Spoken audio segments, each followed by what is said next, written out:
Saya Roni, usaha saya sih lebih tepatnya di industri cetak saring ya, Mas. Divisi cetak sablon.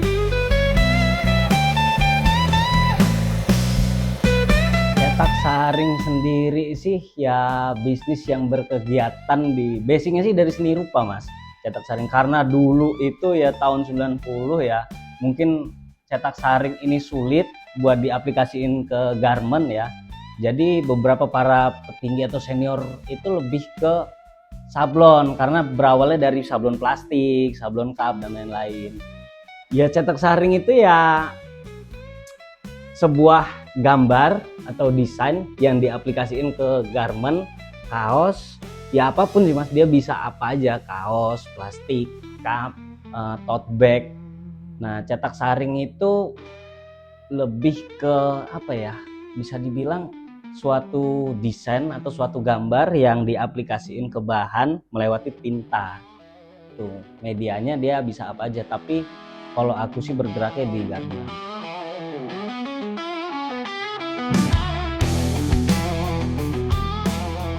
Aku sih mulai usahanya 2019. Mas, awalnya sebelum Covid malah. Aku buka studio sablon tuh sebelum Covid. Basicnya sih karena dulu ada band, aku punya band. Jadi bandnya nggak jalan, mau rekaman, teman-teman juga ekonominya belum seberapa membaik. Jadi aku kepikiran kayaknya bisa nih larinya ke merchant dulu. Nah, pertama kita produksi t-shirt sendiri awalnya. Lama-lama teman-teman band lain mulai numpang produksi. Akhirnya stuck di situ sampai ya mungkin ketemu titik nyamannya ya kalau orang bilang Mas. Titik nyamannya, wah kayaknya bisa nih, ada prospek ke depannya, ada peluang. Akhirnya di 2019 berjalan 1 tahun nggak berasa aku nerima retail, custom made. Teman-teman juga, teman-temanku, teman-teman nongkrong pada mau produksi di aku, kayaknya aku ngeliat peluang bisa. Akhirnya berjalan di 2019 itu sampai sekarang.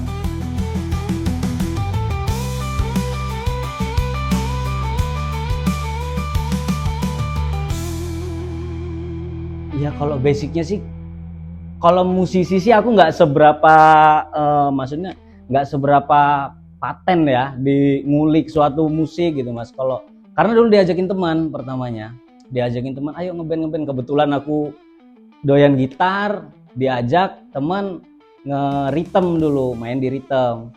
Akhirnya ya berjalan, dia kehambat balik lagi tadi itu di produksian mungkin band ini ya. Aku dulu karena freelance jatuhnya, diajak teman bukan musisi gitu, diajak ayo rekaman gini. Nah, kurang budget dulu. Nah, aku kan basicnya emang seneng seni rupa, seneng gambar, seneng ngedesain. Nah, aku ngasih tahu ke teman-teman kayak bisa nih kita produksi merchnya, gua ada basic gambar segala macam kayak gitu. Akhirnya ya bisa berjalan sih karena ya terpaksa sih Mas, akhirnya terbentuk dan sampai sekarang jalan.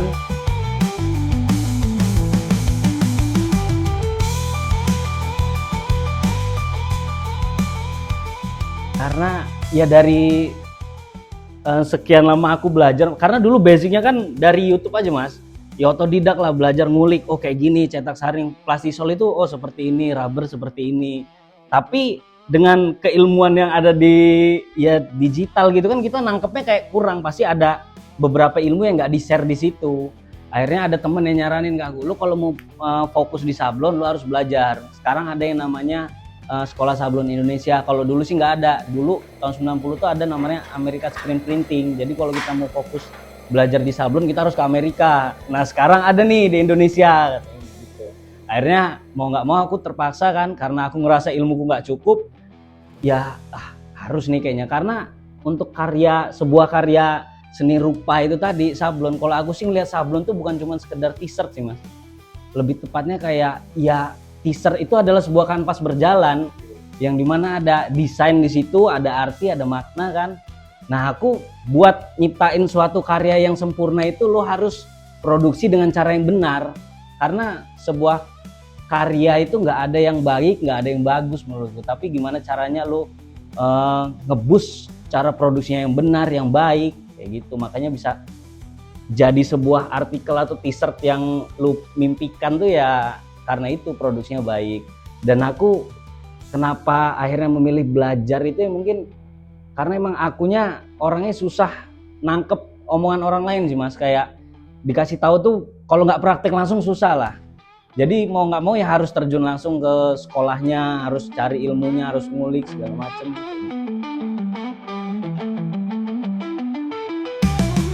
Aku milih ini sih karena pertama aku seneng ya Mas ya ngejalaninnya.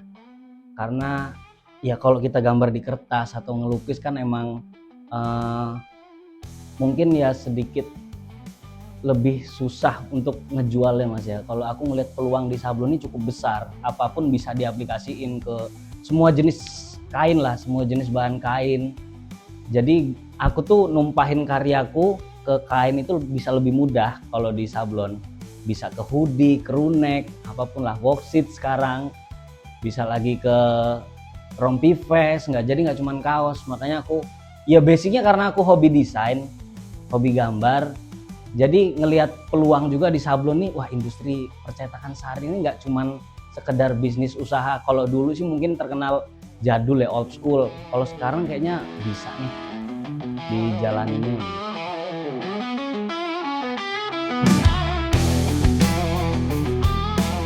Begitu aku pulang ke Lampung Metro ini, kendala pertamanya sih ya SDM-nya udah pasti berbeda ya Mas, sama aku belajar di luar pulau sama di sini pasti ya mindset orang-orangnya beda.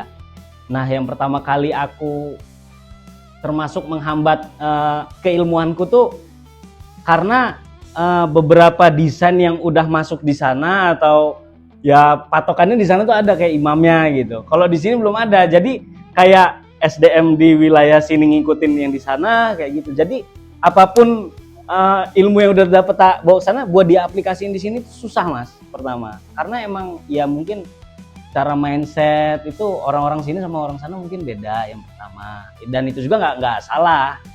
Ya jadi aku apa yang udah aku pelajarin di sana buat ngaplikasiin di sini susah. Balik lagi gitu sih, makanya cukup menghambat lah.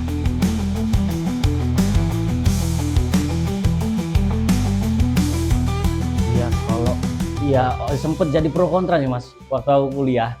Ya kayak kuliah ya kalau orang tua kan pengennya ya lu kerja, lu kuliah yang bener, kerja, lulus, kerja di suatu perusahaan lah kalau pengennya. Tapi karena emang dulu aku tuh kuliah ngambilnya bisnis Mas. Jadi aku mikir apa aja yang bisa dikulik dari bisnis. Nah semester 3 aku udah tahu, oh ternyata bisnis itu kayak gini, kayaknya nggak perlu dilanjutin lagi kuliahnya, langsung terjun bisa. Aku mikirnya kayak gitu. Awalnya sih orang tua pasti nggak setuju ya, semua orang tua yang ngelihat anaknya ya kayak gini pasti awalnya nggak setuju lah. Akhirnya aku emang di dalam diriku, wah ya orang tua nggak setuju nggak masalah sih ngejalanin gua, kayaknya emang gua harus bertanggung jawab sama diri gua sendiri, ikutin kata hati sih kalau aku. Hatiku bilang ini, ya udah gas aja ke sana dulu kan. Ya awalnya pasti orang tua ini segala macem lah. Akhirnya pertama ya emang nggak disetujuin Mas, aku pegang kaos segala macem, kaos orang kan. Dan dulu kan ibaratnya yang masuk ke aku nggak sebanyak sekarang lah mungkin. Kalau dulu kayak ini nggak ada masa depan nih, orang tua pasti gitu ngelihatnya. Masa depan lu pasti ujung-ujungnya ya kayak pelukis di pinggir jalan aja udah kayak gitu. Tapi karena aku bertanggung jawab sama diriku sendiri, wah nggak bisa nih diginiin, harus ada perkembangan nih, harus ada kemajuan. Akhirnya aku ngejalaninnya dengan tanpa mikirin bodo amat lah orang lain nilainya kayak mana, yang penting gue fokus dulu nih apa yang gue suka. Tak jalanin pelan-pelan. Aku orang yang cukup tulus buat ngejalanin sesuatu hal walaupun nggak dapet income-nya sih Mas. Cukup tak kerjain, konsisten, dan ya akhirnya sampai di titik ini juga aku nggak nyangka, ya dibilang nggak nyangka ya ada nyangkanya di awal, tapi ya kayak udah tahu pandangannya tapi kayak nggak, wah bisa juga ternyata nih ada peluang gitu. Makanya orang tua sekarang ya alhamdulillah sudah support, dan malah orang tua yang nyemangatin sekarang, yang awalnya ini nggak bener nih, akhirnya sekarang jadi apa ya, bisa dibilang penyemangatku pertama orang tua sih ya, selain istri sama anak sih.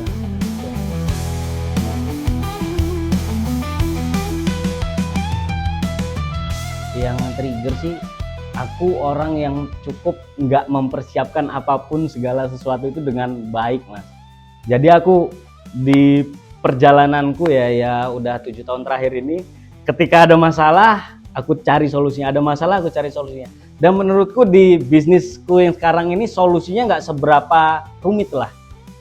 Ketika ada masalah, masalahnya nggak seberapa rumit, solusinya juga nggak seberapa rumit. Jadi yang nge-trigger aku, wah kayaknya bisnis ini bisa nih, aku bertahan dan aku memilih bisnis ini jadi ya mungkin income pertama aku ya Mas.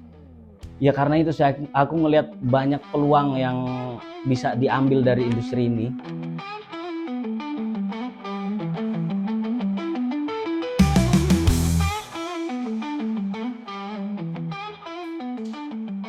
Nama gue Roni, gue dari Sunrise Art Screen Printing. Ketika lo mau ngejalanin usaha, pilih apa yang lo suka. Kalau lo udah suka, lo bakal ngejalaninnya dengan lama dan cukup sangat lama. Dah.